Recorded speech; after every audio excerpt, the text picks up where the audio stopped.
Hi vlog! Welcome back to my channel! For today's video mga loves ay gagawin naman natin ang Baby Shark theme cake. This is a 2-tier icing cake. 6x5 yung bottom tier at 4x4 naman yung top tier. Ang toppers at details naman ng cake na ito mga loves is made of fondant, all edible.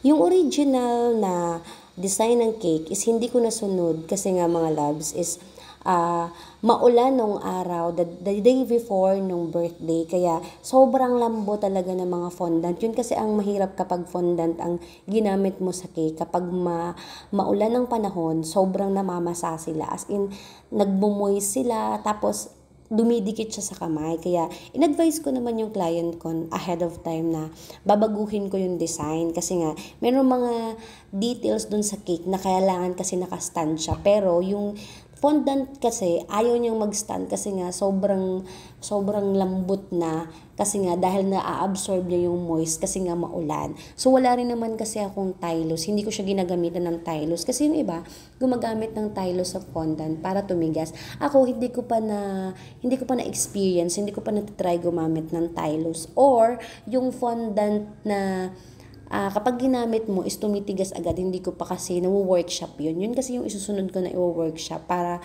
kapag tag-ulan, may panglaban yung mga fondant details ko. Ang ginagawa ko na lang remedyo mga loves kapag maulan yung panahon tapos fondant details at toppers yung kailangang ilagay sa cake. Once na natapos ko na siyang gawin, nilalagay ko siya sa isang tray tapos nilalagay ko siya sa aircon room kasi para hindi siya mag-absorb ng moist at tumigas siya doon. Minsan naman, meron namang ibang baker, gusto ko nga gawin yun yung bumibili sila ng container tapos air humidifier tapos pinapasok nila sa loob ng container para hindi mag-absorb ng moist yung fondant. Siguro next time gagawin ko yung technique na yun. Yes!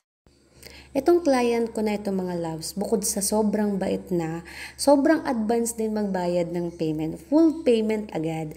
Tapos 3 months before the birthday ni Vanya. Kasi June, siya nagbayad ng full payment para sa cake na ito.